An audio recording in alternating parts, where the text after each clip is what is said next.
The opinions voiced in this material are for general information only and are not intended to provide specific tax advice or recommendations for any individual.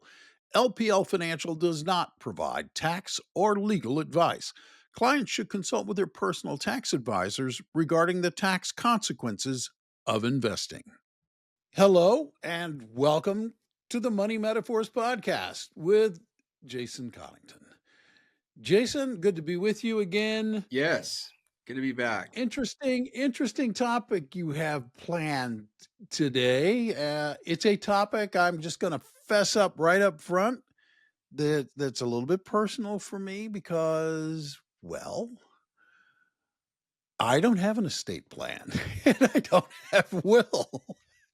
And that's a dumb thing. I'm laughing, but it's actually a really dumb thing to do because it's pretty easy to take care of, isn't it? Yeah, and I mean, not all of us. I mean, ours is stale, so we would need to update ours. So, I mean, that's it happens to everybody. So, I think though today, hopefully, the listeners or viewers, if you will take away some key components from this. And it's tough. It's tough to talk about your death. I think that's Mm, just a human thing. Depending on your faith, maybe that's it's easier or better depending on that. yeah. But for me, working with clients, I think and we've talked a little bit about this before. If you don't have a plan, the state has one for you, Oh, and yes, they so do. and and we're unique in California in the sense that not unique in the sense we're unique in the sense that our land values are really high here. And so what Yes. that means is that it's really easy to trigger, some costly things for family members if it's not in place already. So Yeah. we'll go through that. We use a service in conjunction with LPL called Trust and Will. Okay. So we'd also advocate if you have a relationship with an advisor, an accountant, an attorney, or an attorney, and go see them. But if you don't, Trust and Will is something we offer to our clients, and it's basically an online version. You have the opportunity to go through some questions, and based on those questions, you can formulate an estate plan, and you can access an attorney, and we'll have a link to that place there. And so it's if nothing else, it's something to use. I'll tell you personally, I used it with my mother. Um, Mm. um, and it worked out. And my mom in California, my mom's largest asset. If she ever listens to these things, she might be like, "Jason, you're telling too much information." But um, her largest asset is her house, Of and course. so It's most in people's Cal, largest asset. right, Nothing, right. no I mean, shame in that. yeah, and so in California, you know, my dad's gone, so probate happens at the second death in California. So Mm. if you own your house jointly, the person that's dead doesn't care because they're gone. Right. They don't have.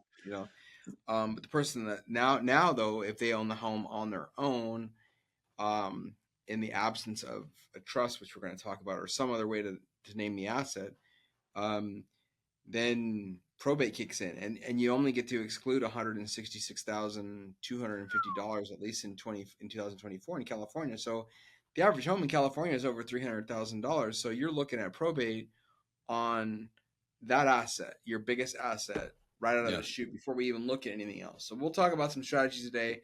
Again, I'm going to say this with probably bore you to death with this, but I'm going to say it a lot. Always work with your attorney and defer to them for advice. We're going to fly it, a Yep. 50,000-foot view today. And then, if you want to dig in the weeds and get detailed, we'll give some experiences, some examples in the past. I'll give my own personal examples, and we'll go through that. And then, but hopefully you're empowered uh, to go seek an attorney, or if not, go to Trust and Will and start the process, um, and go through it. And we'll talk through some of the things like a will, beneficiary designations, trust, durable power of healthcare, durable power of attorney, those kinds of things today, and just have that. And so hopefully we get it. And I will say this, with estate planning, um, you know, I for me, if I was gonna, I love what I do. I love being a financial planner. But if there was a profession I would pivot to, it would be estate planning. Go back and become an, because it is the highest leverage thing you can do in your financial plan. And what I mean by highest leverage, meaning not debt like leverage, but I'm saying the smallest expense, maybe paying $3,000 to $4,000 for an estate plan could save you thousands, if not hundreds of thousands of dollars if structured correctly. And in California, there's just no, and so and in saying that, that's important. And so when I look at that, I'm going to give you a little story here, and I don't know if it's going to have any application at all to estate planning. I believe it does, but to explain leverage a little bit. So in 2010, excuse me, in 2010, my wife and I we moved from a house to a new house, existing home, all was good. And we like, what, we need to do the floors. So before we move in, let's have the floors done. So we do that. We have the floors redone. All's good. That was August, early August of 2010. And then October rolls around. And I'll remember the date. It was October 23rd, 2010. The reason I remember is because we had a bike race in Kingsburg that day. It's Hmm. called Criterium. It's kind of a Grand Prix for bike races, and I was helping with that. And towards the end of the day, we're getting ready to shut things down. I get a call from my wife, like, "Hey, we got water coming everywhere in our bathroom." What? And I'm like, "What do you Oof. mean?" So it's out of the shower. It's coming through the shower. It's coming through, and long story short, you can do the math on that. It floods, and our new floor, where we had some of it, we had some damage there, and it got fixed and everything was good. But here's the leverage point of this, and this is estate planning. And the example is, so I'm concerned, like, why in the world, if our sewer was backing up, what's the why did that do that? Like, what? So I go out to the valve and I look, and we've got a seal there on the sewer cap. We got two exit points in our house, Yeah. and they were old standard, just sealed tops, right? So like, Okay. you put the valve, you close it, and it's done. So Yeah. if there's pressure there, there's nowhere for the water to go. So what does it do? It goes back up the pipes into your showers, onto your floors, blah blah blah. Yeah. For $17, okay, that caused like probably $15,000 worth of damage in our house in the area. But for $15, they sell Ace, Amazon, pick your poison. It doesn't matter. They sell a sewer relief valve with the pop off top on the top. And what that means is that if there's a problem, there's pressure on the top pops off, water comes out, and now the water doesn't, or whatever, pick your Yeah. phrase, sewage, water, whatever. You can say, huh, funny enough, we're talking crap about estate planning in Yeah. this, but it falls out, and you don't have the problem in your house, you have the problem outside. Not fun to clean up, but at least it's not damaging something inside. You're dealing with plants, you're dealing with dirt, you're dealing Yes. with whatever. And I look at that experience for me, and that is estate planning.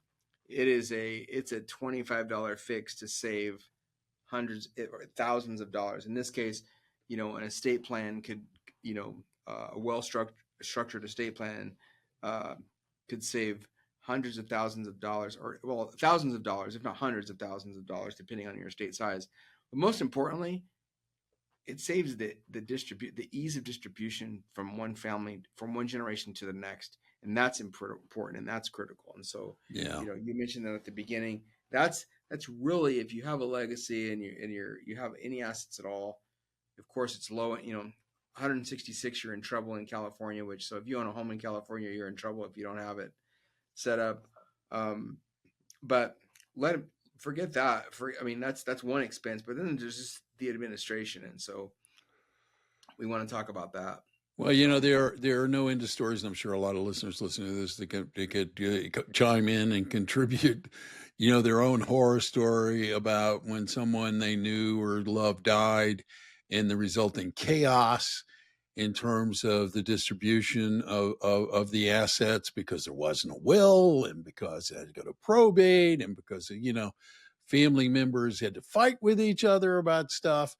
And, I think of estate planning as a way I realize I won't be here to experience any of that, but I see it as a way to avoid that crazy mess, Yeah. and maybe make all of the people who love me make their lives a little calmer and a little bit easier, at that time in everyone's lives. So where do we start, Jason? Well, I think the probably the first place is, there's a lot, and I think the simplest place is just simply on your beneficiary designations. So we'll start Mm, with that. So making sure okay. that's in order. So if you have any account at all, so let's just start with an IRA or a 401k, a qualified. Most people have those. Um, just make sure that you have a beneficiary. You probably, if you open the account, you have to have a beneficiary on there. Yeah. Just make sure that's up to date, because anything, again, with a named beneficiary avoids probate. You still may or may not, avoid taxation or estate tax on it, but um, it's going to avoid probate for sure. So, especially on any asset you have. So, for example, at a bank, you can go to a bank and have what's called a payable on death agreement. So, if you're married, and again, a lot of this is a little suspect. So if you're married, um, a joint account, there's no probate at the first death. So, we always, in our analysis, we always kill the husband first. Yeah, I was going to say I'll Um, volunteer to die first. So yeah. So that being said, so that, if you have, if there's um, if we look at, a husband and wife, they have an asset and the husband dies, the wife still survives, no probate at the first death. So if there's not a yeah, trust in place now is the time to get that set up. And that's exactly what, happened to my mother. My dad died, joint account. We then took my mom, put her estate in a trust, and that will now avoid probate. And then when my mom passes, we sell the house. My sister and I can disperse those funds, yeah. in an equitable manner. And we'll get to trust in a second. But so I want to just make that clear when I'm speaking of this.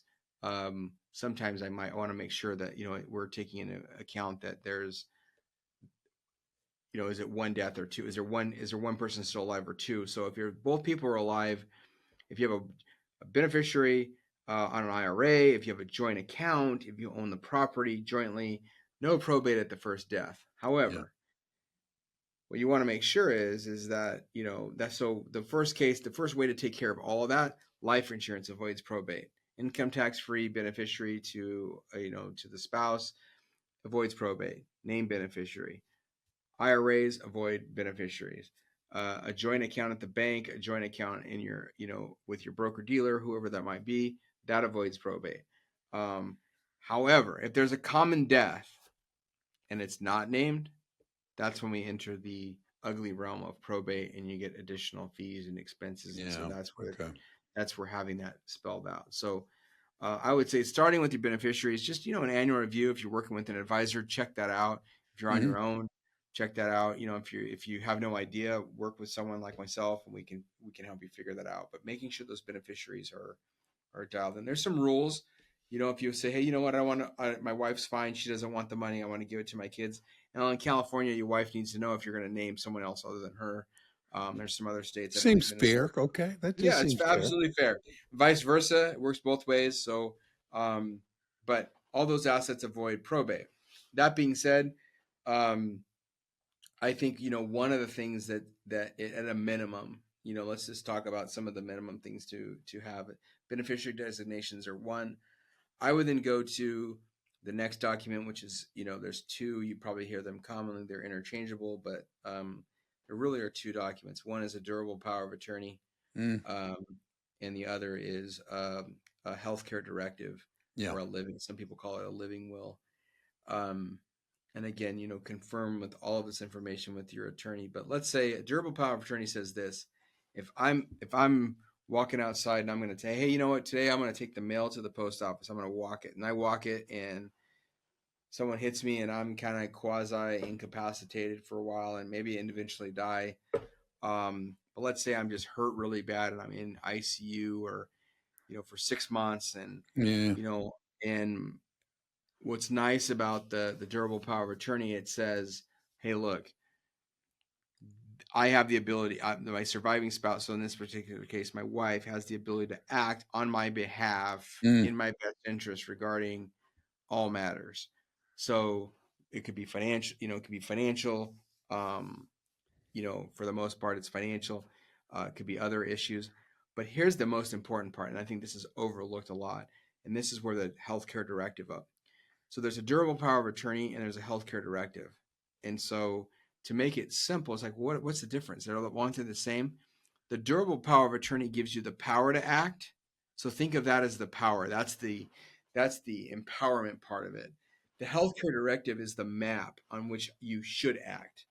So think of it that way. So the durable power of attorney is, hey, okay, and now I'm the guy. So let's say, if something happens to me, my wife is the power of attorney to make decisions on finances and all that other stuff. Yep. Then it comes time to, okay, well, hey, do you want to? Jason's not doing so well. Has no brain response, you know, and this goes back to, she can make the decision. Well, in the absence of a healthcare directive, there could be some challenges, Oh, yeah. my children could say, dad's going to come Mm. through. He always does. You need to leave him live. But even though, Shannon might say, Jason would want to be in a vegetative state, blah, blah, blah. Right. He has the power to act, but the healthcare directive is the key piece because it expresses what I wanted done. It's the Right. map in which to act. So Look, nobody has to sit around and think, well, what do you think Jason would want? There it right. is. And so, the major thing, and this is probably 20, 25 years old. And and this goes back to it's the Terry Schiavo case going way back in Florida where there was, Yeah.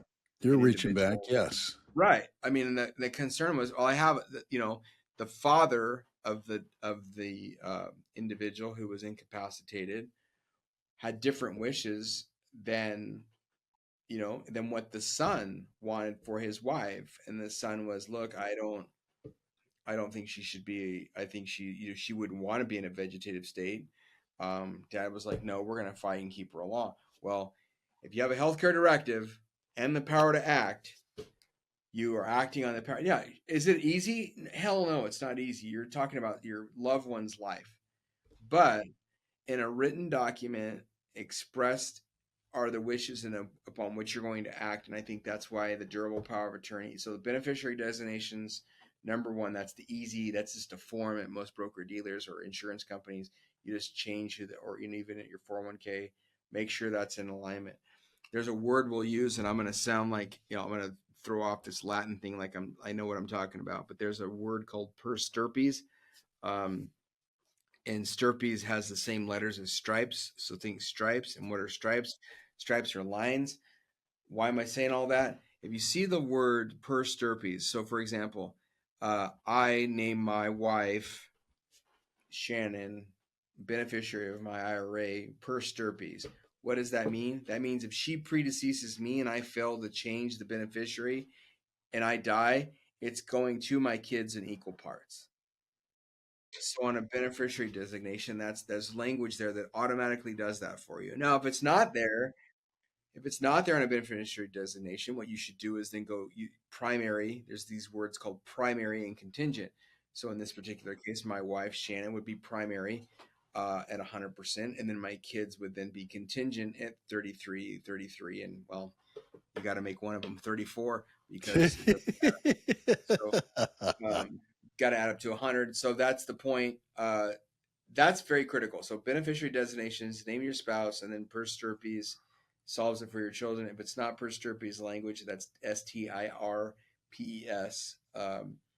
think of Latin for lines, or just think stripes, and stripes are lines. Yeah. That's kind of the thing. It just follows the bloodline. If that's not there, then you need to have contingent. And then, of course, we'll move on to the power of attorney, and of course, then now the living will, or the healthcare directive. And it's this is funny considering I just talked about a sewer and the pop off valve, and and a little bit of crap. Well, we have to go for, my wife and I were of age where she's going to love this, and I'm bringing this up. We've got to go to have our colonoscopies, right, with our doctors, and they send you all these forms, and one of them is Oh, there, Lord, yes. and they ask you, look, we're going to put you under to do this. Do you have a do you have a durable power of attorney? Do you have a healthcare directive?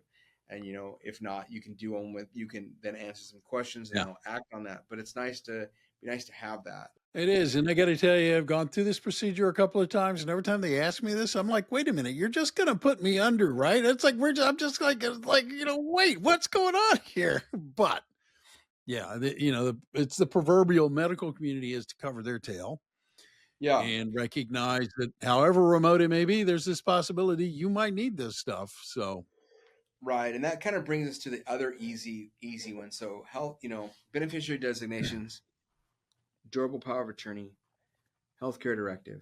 Those are all critical. We're going to get to wills and trusts in a second, but one last thing you can do is, there's you can get what's called, like, I would have no problem with my wife seeing my medical condition, and we talk about them. right. Um, there's a HIPAA release form you can have presented, and so that in the event of, even if you don't even have to be incapacitated, it could be like, look, can I ask about my husband's blood pressure or my medication? If you have a Yeah. HIPAA release, um, release form, HIPPA release authorization, you can use that, and that's just wise to have, just in case things go squirrely last minute. You never know, and you can, they can release information to you, so the doctors have information that they may not have without having a conversation.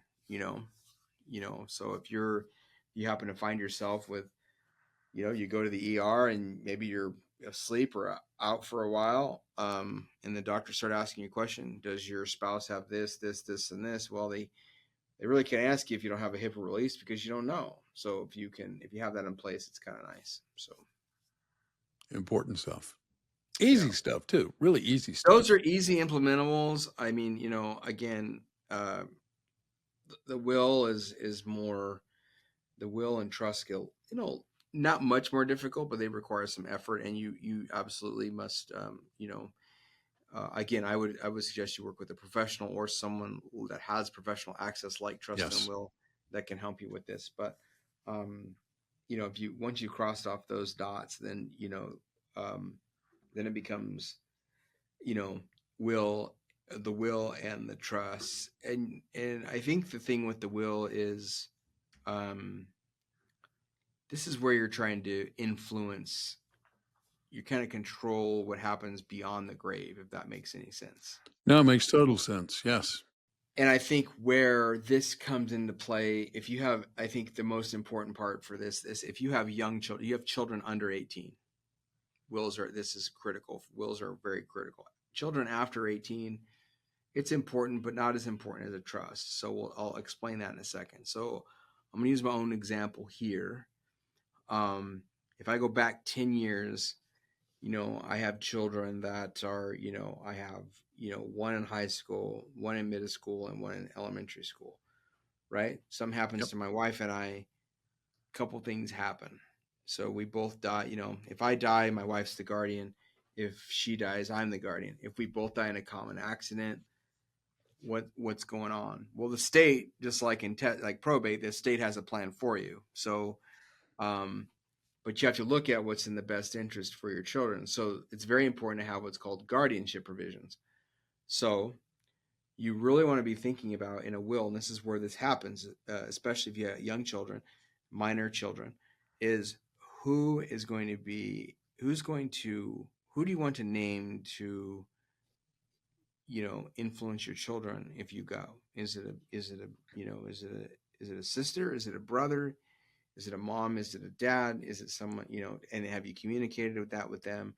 Very important. So a will a will does that. So there's survivorship parts in a will, and or there's guardianship in a will. The other part is okay. You can also in a will, and it's they call it intestate, which means it doesn't happen until you die. Is you can create a trust to, let's say, in this particular case, I have my business, I have life insurance, we have our Yeah. assets, those all get sold. We go, and who gets that? The question you have to ask yourself, and this is important, is the guardian of the person that's going to raise my children, my minor children, also going to handle the money, or do I want Mm. someone else to handle the money and have the guardian come ask and have like kind of a check and balance thing? Yeah. Those are things you have to have. So if you have minor children, the will is where the guardianship provisions happen, and as well as the resources for the finances happen. You can also do that through trusts, but you got to think: is that going to be the same person, or is it going to be different? And a lot of people choose the same.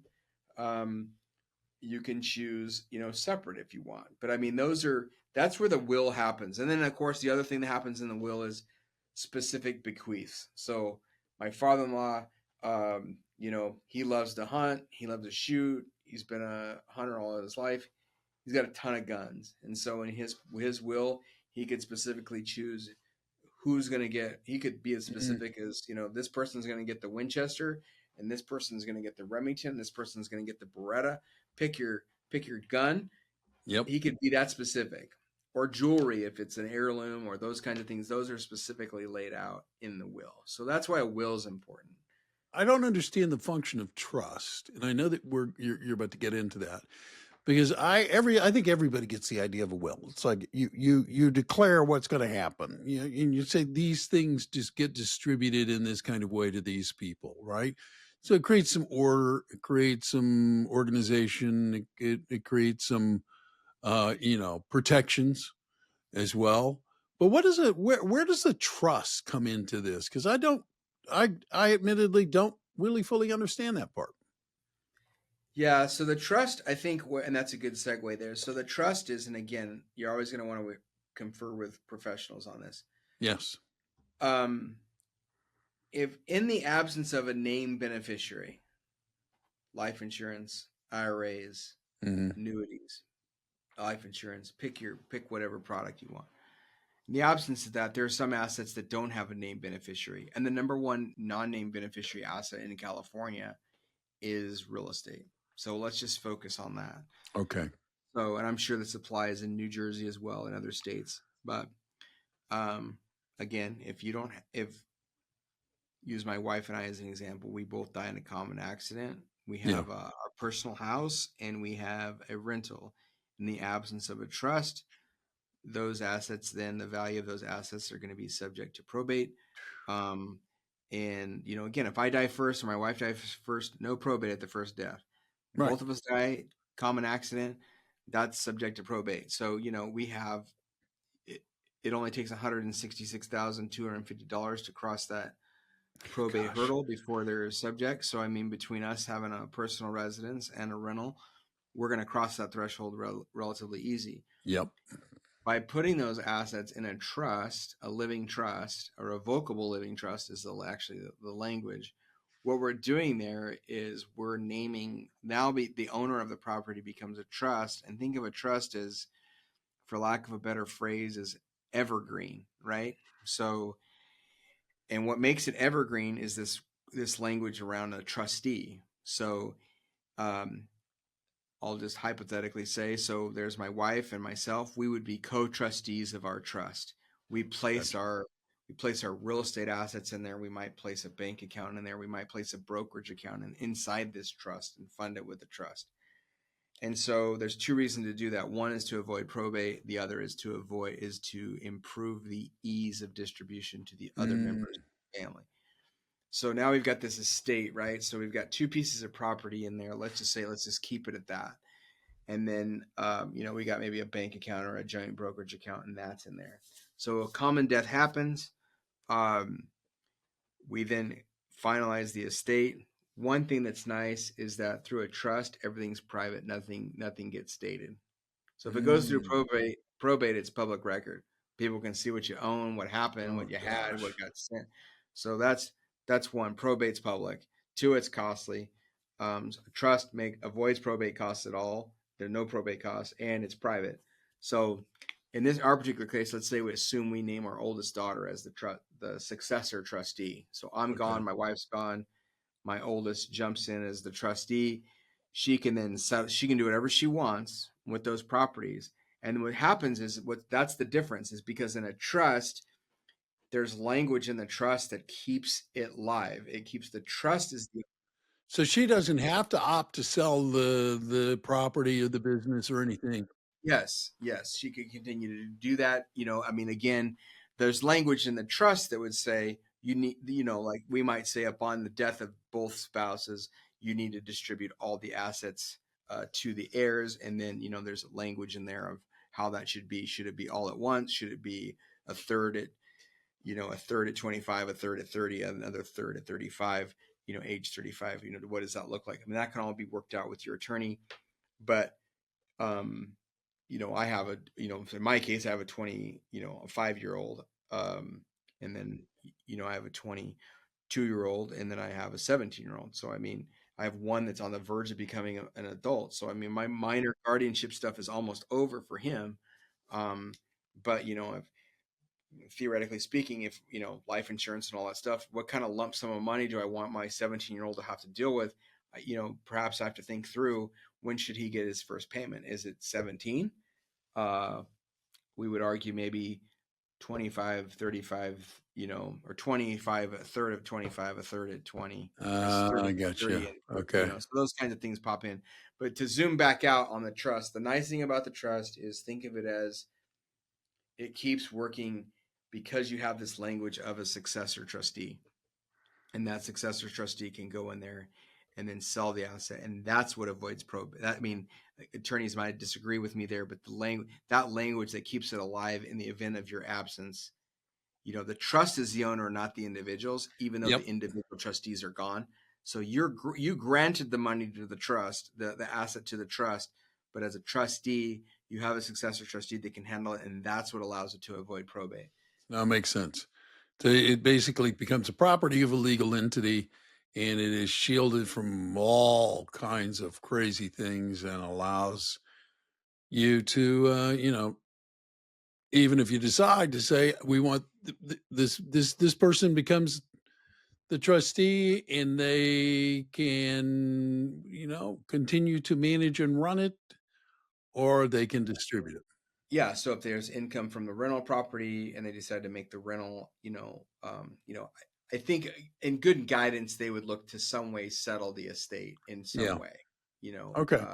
and what that means is okay, we're completing the estate, we're getting the assets to, in our case it would, I'm just using the house and the rental, but in some people's case, and a lot of individuals in our area, there's farmland, which brings us to a whole other point. So farmland, there's multiple heirs, and so there's things get complicated. And in California right now, with values on property with water for anywhere from 30,000 an acre up, you can hit some high values on your estate really quick. So um, Yes, you can. Yes, you can. but I think all that can be, you can work this out with an attorney. You can walk in, or like, and again, a resource, Trust and Will, um, and we'll leave them in the show notes. But you can walk through all this, and things to think about. I just think from a standpoint, back to there's no place in financial planning that provides you the greatest return on investment. It's the equivalent of that $20 cap that you could have Right, it's a bought that $25 could have kept it sewer all. cap to prevent 10,000 to $15,000 of damage. It's a seatbelt. A seatbelt's going to save your life. Buckling up, you got a 60% chance, according to the National Transportation and Safety Board, Yeah. 60% chance of living. And if you add additional 30% of that, if you're in the back seat, so I mean, and it's a click. It's that simple, and with it, and Yeah. if you got two sewer valves on your house, it's a $50 expense to prevent tons of damage. And in this particular case with estate planning, it's you know anywhere from, depending on price, let's say it's, the lower end of 3,000 all the way up to, maybe 5 or 6. Everybody's Right. gonna be different, but That none of this is intended as some kind of financial advice. We're really talking about this to make people aware of it, to get them to think about it. And, you've said this a couple of different times. Sit down with your financial advisor, sit down with your attorney or your accountant, your financial professionals, and get some serious guidance. Yes, you can go to trustandwills.com. They'll walk you through that kind of stuff. But the point being here, go do something about it, right? Just go yeah. do something about it. Yeah, and that leads me to kind of two last points, and it'll be really fast as we close up. Um, you know, and it's because it's an unknown myth out there, so I want to kind of dispel. Well, one is that this is a known. This isn't not a myth. This is really the tax code. So so if you're a married couple, husband and wife, right now each individual has $13 million, $13,610,000 exclusion from a estate tax. If you're married, you've got that twice. So now you're 27 too. So if you're married jointly, you will not have estate tax under current law. And this is important because this is going to be my plug for you to get out and vote in October. If your estate is not worth more than 25, 23, 22 million, let's say 20, in Yeah. this particular case, 26 million, um, you will not have estate tax. That being said, if you don't have a trust on your real estate property where you can't name a beneficiary, your threshold's only 166,000, and you could be hammered on that. So, that's why the trust is so important. And so, a lot of people get worried about estate tax, but my plug for vote appropriately this November is there's concern about repealing this current tax law. Yeah. And so overnight, if that doesn't get passed, and in 2025, if that doesn't get changed, the stroke of midnight on December 31st, 2025 could be an expensive evening for a lot of individuals that have estates greater than, that 26 million. And that happens a lot. That can happen easily with farm property. So we want that to be people be aware of that. And then the last one, this is a quick anecdotal thing we come across a lot, is gifting to other people. I have a mom, grandma, grandpa, how do we gift? So let's talk about that a little bit, and then we'll wrap it up, um, and go on. But so right now, everybody gets worked up about, okay, well, I want to give to someone, and I can only give $18,000. And when I say everybody worked up, that's probably an overstatement. But let's say if I want to give money, if I want to give money to my children, and I want to do it as and let's say I want to give my son $18,000, I could do that too, and there would be no gift tax, and there would be no gift tax, there'd be no estate tax on that. Now my wife can also do the same thing. She could say, you know what, let's give Chase some money. So okay, she could do the same amount. So $18,000. So Chase, husband and wife to one child, $36,000. Simple. No estate tax, no gift tax. But let's say my wife says, you know what, can we just give him 50? Now we wouldn't do this at 17, but I'm just, hypothetically just throwing this. So what if we gave him each, let's say we wanted to give him 50,000.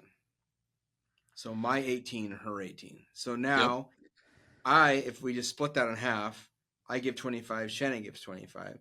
Now she's $7,000 over the gift tax limit of 18,000, and so am I. So 25 minus 18, that's 7,000. Yeah. So the argument is, oh man, we're gonna pay that 40% gift tax. That is not the case. So what happens there is we could give that, and our state is well below 26 million. But what we can do is we file a gift tax return, and for that, it's a little bit of money because you got to pay an accountant to do it.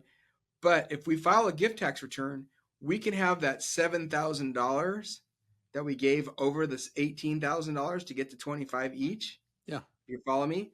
We can have that applied and used against our credit of that 13,610,000. Ah.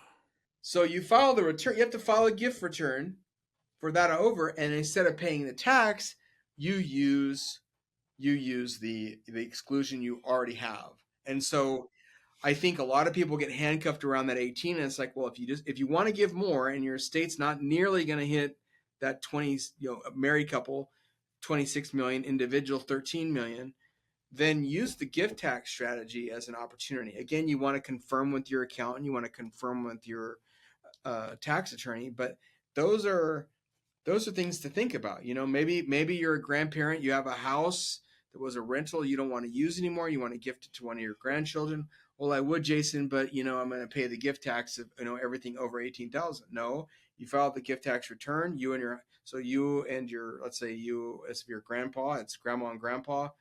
That's 36,000. Everything over the 36,000, you file in a gift tax return. Of course, there's some generation skipping things there, but that's another podcast. But assume that just simply you could give that, file the return, which of course you would have to pay an accountant to process for you.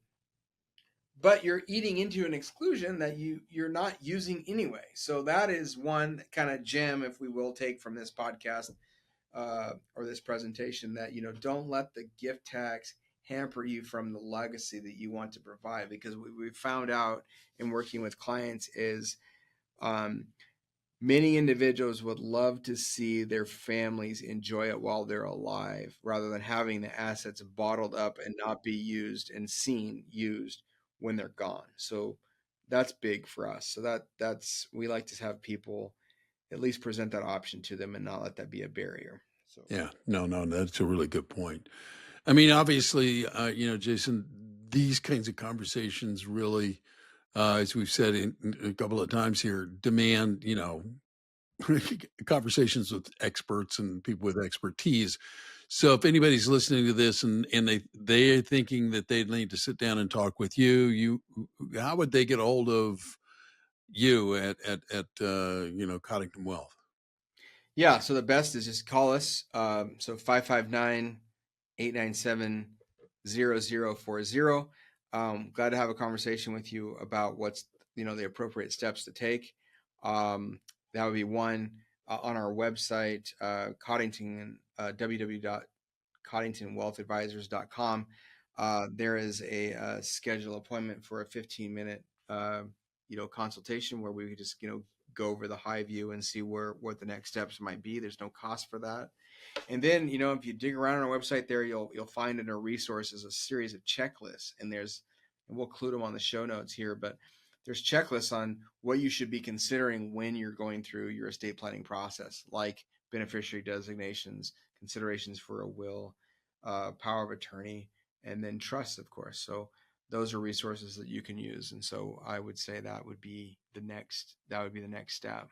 So, and I think it's the most underutilized. I think if it's over 60%. I have a stat on our website. I believe it's over 60% of individuals in the United States don't have a will, but yet. So, and again, if you don't have one, the government has one for you. And if you've got young children, that means that they're going to name who's your guardian. And it might be your brother or sister, but it might not. And so if you want to control that or influence it for not too much money, if you think about minimum wage, at least in California, it's $20. It's $20 an hour. And I know that, but $20 an hour, do you work, if just to get a will, you probably do that. Will, there were power of attorney and healthcare directive. You can probably do that for $1,000. So is it worth those, a week's worth of work to protect your entire family's, resources for a lifetime? I would make that argument. It probably is. Yeah, I would think so. I think that's a pretty easy argument to make. Folks, if you're listening to this podcast for the first time and thinking, well, this is interesting, this is good, then you know what you should do is you should hit follow and become a subscriber. That way, every time Jason drops a new episode, you'll be notified and you can give it a listen. We would also ask if you like it, if you find this podcast useful, Tell people about it. Let them know. And word of mouth promotion's great. We would welcome the recommendation. Thank you for taking the time to listen. We really appreciate that. I'm Bill Tucker on behalf of Jason and everybody at Coddington Wealth Advisors. Thanks. We appreciate the time. And remember, you can go out today and make today a great day or not. It is your choice, and it is your choice to make. Thanks so much. Until next time. Thank you for listening to Money Metaphors, exploring financial concepts through stories and analogies. Visit our website at www.coddingtonwealthadvisors.com or give us a call at 559-897-0040. Don't forget to click the follow button to be notified when new episodes become available. Jason Coddington is a registered representative with and securities offered through LPL Financial, member FINRA SIPC. The opinions voiced in this podcast are for general information only and are not intended to provide specific advice or recommendations for any individual. To determine which strategies or investments may be suitable for you, consult the appropriate qualified professional prior to making a decision.